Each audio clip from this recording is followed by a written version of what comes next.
A couple of months ago, I had an incredible thing happen to me. I got a comment from a lady called Deborah asking me just randomly if I like vintage dresses. And the answer is yes, I love vintage dresses. I absolutely love anything and everything vintage, especially things I can wear on my body. So, yes, the answer was yes. We chatted a little bit, we exchanged emails, and I waited impatiently for her email because she asked me if I would like to receive a gift of her and her mother's vintage dresses. To say that this was a dream come true for me doesn't truly explain the depth of that experience for me, because just before Deborah messaged me, I was walking around daydreaming about like raiding someone's grandma's closet. It sounds strange when I say it out loud, but if you like vintage things, I think you can understand what I mean. I remember watching some movie back when I was a teenager. I'll put the title of it on the screen if I find it, because I did watch it in Polish.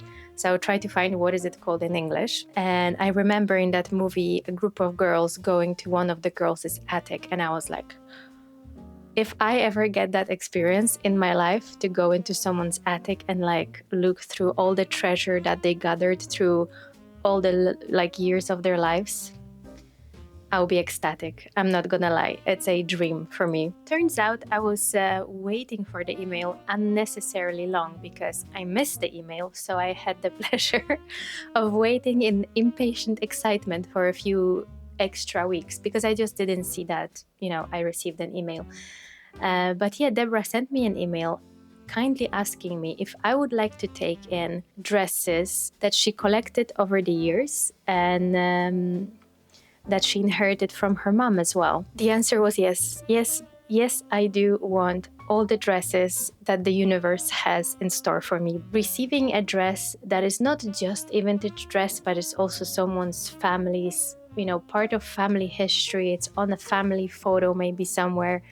It has memories attached to them. It's an honor, and it's an incredible pleasure for someone like me. So I was so happy when Deborah asked me if I would like, if she can send them to me. The only caveat was Deborah very much hoped that I wouldn't, cut up the dresses and did something stupid with them, which I assured her that I will absolutely try to preserve them as much as I can. The plan is to assess the dresses, see what state they're in, and see if I can fit them to my body and fix whatever needs fixing. But before I show you the dresses, I just wanted to read you a couple of passages of what Deborah wrote to me. Also, if you hear someone talking, that's my partner gaming just behind this wall. In the messages, I was discussing with Deborah what to do with the dresses because one of them has a bad rust stain. And Deborah said she's not brave enough to try to tackle it. And I said to Deborah, I'm honestly not too brave to tackle it either. I'm really scared to use anything too aggressive on a vintage dress. I really don't want to damage the fabric. So I came up with the idea that maybe if I don't get the rust stain out, I'll embroider something over the stain, and I can include her and her mom's initials to have that be a part of the dress for the rest of this dress's life.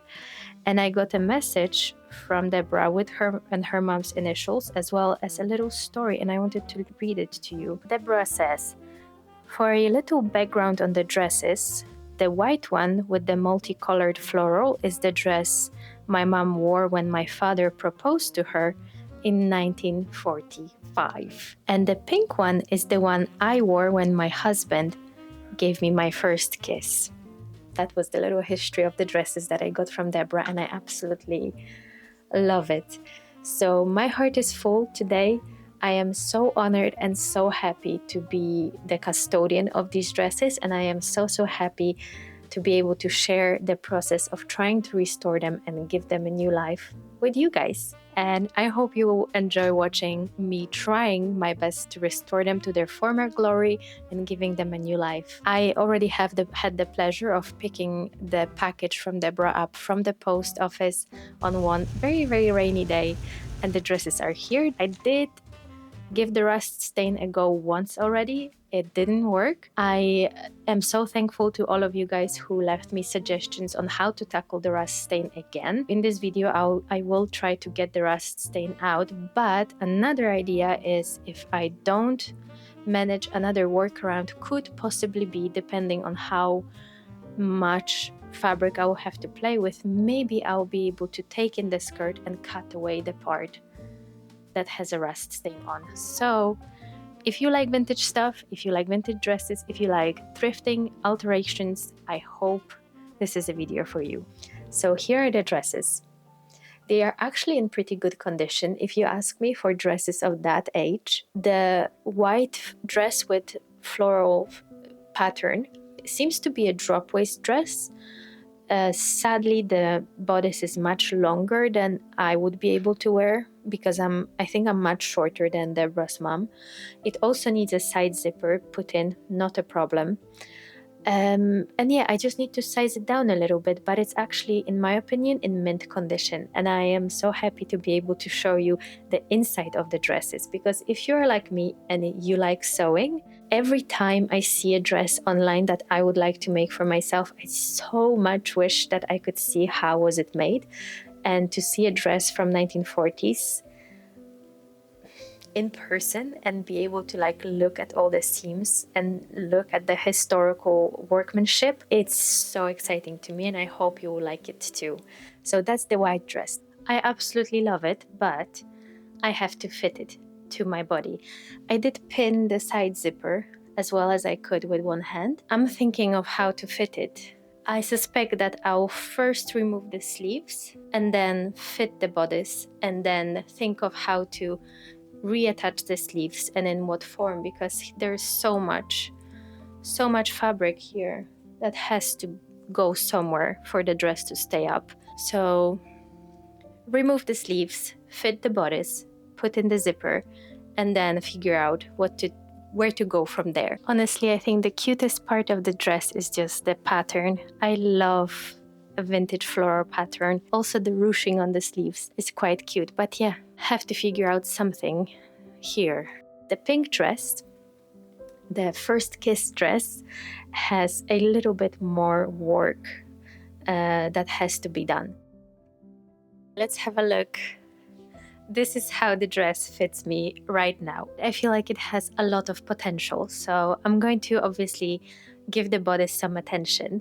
But what I am really torn about is the top of the bodice, because I obviously do not possess the equipment to fill in this beautiful ruching that's been created in this vintage dress. So I'm not sure what to do with that. And also the ruching on the sleeve, I'm not used to having that in the dress, so it makes me feel a little bit uncomfortable, and I'm not sure how to tackle that. I think in the original, you're supposed to wear it like this, and it's very pretty, but I would like to have an option to also wear it slightly off the shoulder, because I feel like that really accentuates the beautiful sweetheart neckline and the ruching here.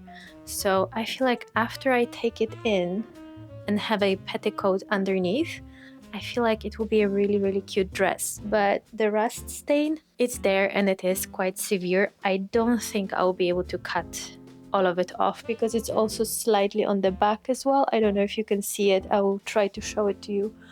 Oh, and it was mended on the back. I haven't noticed it before. It was mended on the bum side.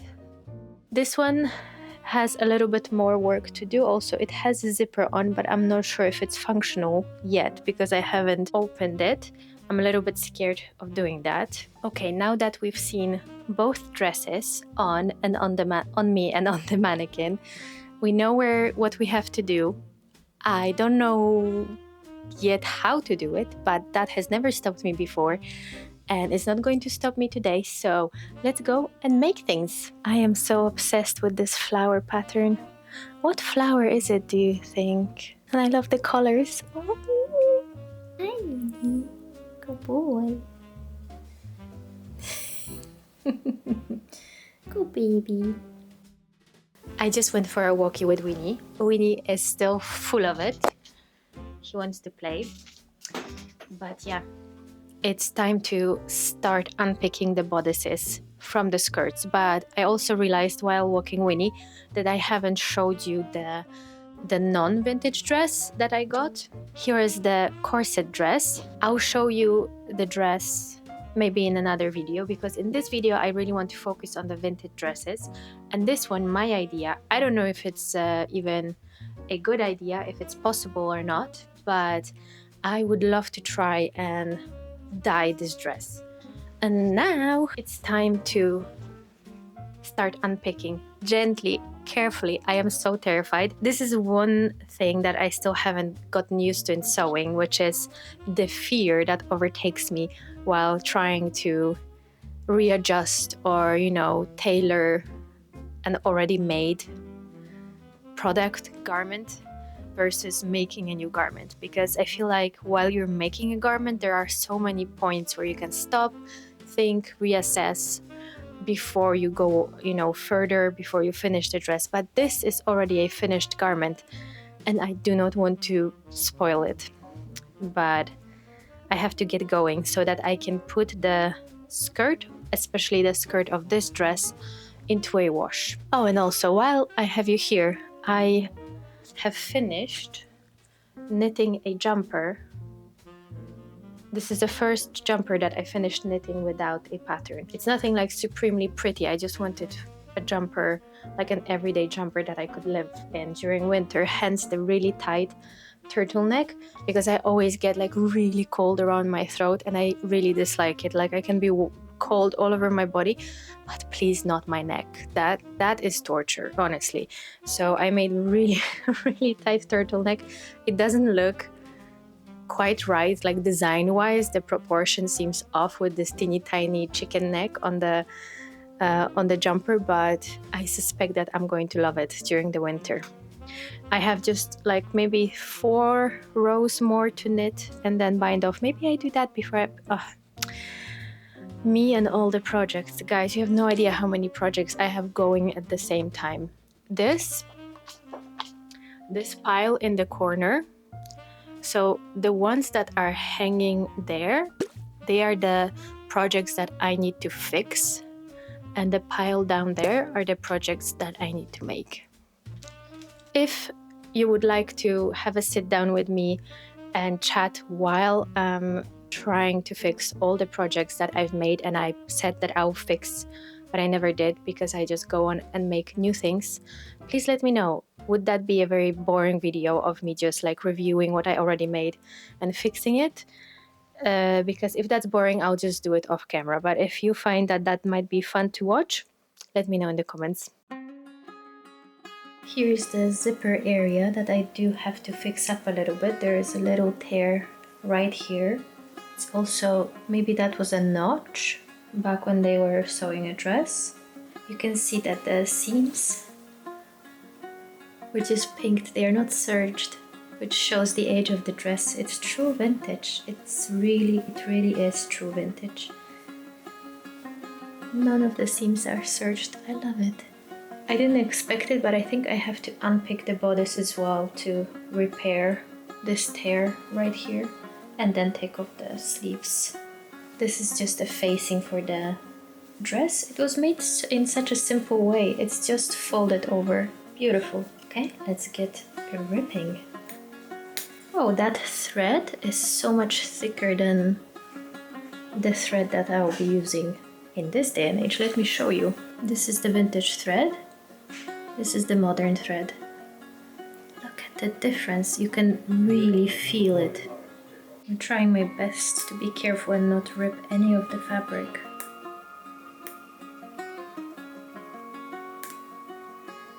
Look at the difference between the colors on the outside and on the inside of the seam. I don't know if you can see, if the camera is picking it up, but this is worn. This was hidden in the seam. The colors were so much more vivid.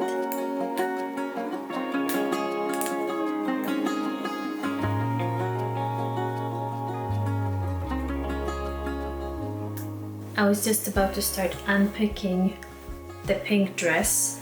But I think I have to unpick the zipper as well. Let me show you. Let me get you closer. So the zipper seems to be in good condition, but the side, the fabric on the side did unravel. A few fibers got stuck in the zipper. Let's see. I think I have to unpick the whole zipper and reinstall it. Look at that, you can see some hand stitching. Can you see that? Right here, you can see some hand stitching. I have to be very, very careful not to. Oh, look, it's cool to see someone else's boo-boos. This was stuck in the fabric of the dress and made a hole, little hole right here. This is so fascinating, unpicking someone else's work. I have to ask Deborah who made these dresses. I haven't asked her. I didn't think they were handmade, but they look handmade. Okay, where do I start with the zipper? Maybe here.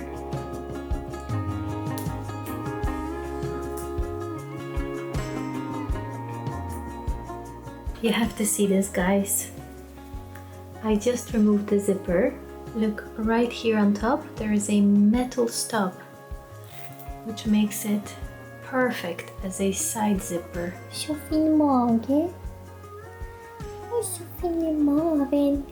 It's getting quite late now, but it's time to attack the rust stains. So I'm going to go to the kitchen and find a tablespoon of salt, a little bit of dishwashing liquid, and half a lemon juice. Mix together, apply, rub it in with a toothbrush and wait. And I hope there will be a progress made before I go to bed. If not, I will wash it off before going to bed and restart the process in the morning. I am too scared to leave it overnight because I don't want to, destroy the pink flowers on the skirt. So keep your fingers crossed. You know what? I'm going to use 2 because I do have quite a lot of stain to cover. I don't remember how much am I supposed to use. I say more is better in this case. I just realized I really want a guacamole. I feel like adding baking soda to the mix, but I'll try the recipe as was first. And then if it doesn't work, I'm gonna experiment with baking soda. My partner is deep, neck deep in Star Citizen world. If you have a husband that games, what is he playing? I'll go grab a toothbrush that I use for all sorts of purposes. Everything except for brushing my teeth, and I'll come back to rub this in. And the lady that recommended me this said to wait for 15 minutes. We shall see. I hope this works, but I somehow don't really have much hope.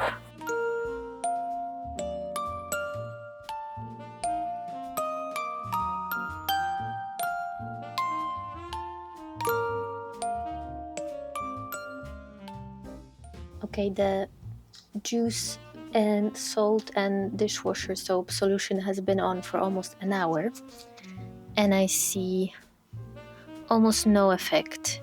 And I wonder if it's because I used flake salt. Maybe the salt didn't get incorporated enough. So I'm going to do something I thought I would never do in my whole life, and I'm going to salt my skirt. Never expected to be doing that in my life, but there's a first one for everything. I'll check back with you in half an hour. It's been another half an hour. I don't even remember how long has this skirt been sitting in this solution. At least half an hour more since I spiced it up a little bit with more salt. And the rest is not budging. Since it's not budging, I'm kind of willing to let it stay here overnight because I can see it's not damaging the colors in any way. And if it doesn't work overnight, I'm going to try vinegar tomorrow. And if that doesn't work, this video will be late by a week because I'll be embroidering things by hand on the back and the front of the skirt. Just look at it. There is absolutely zero effect. Look, it's just as rusty as it was in the beginning. I'm going to let it sit. I'm going to go walk Winnie, take him on a last walkie. I hope we will meet some hedgehogs. Let's go. Winnie boy. Winnie, don't you want to go potty? Huh. This is his pacifier, and he always goes and gets it when it's his bedtime. Look at him. You have your sheep. Oj, oj, oj, har du sawen din Winnie? Winnie, you need to go potty. Don't you want to go potty?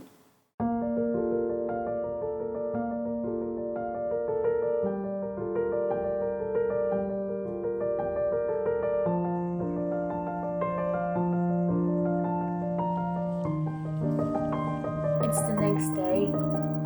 The rust stains haven't gone anywhere, so I'm going to rinse it out and try them with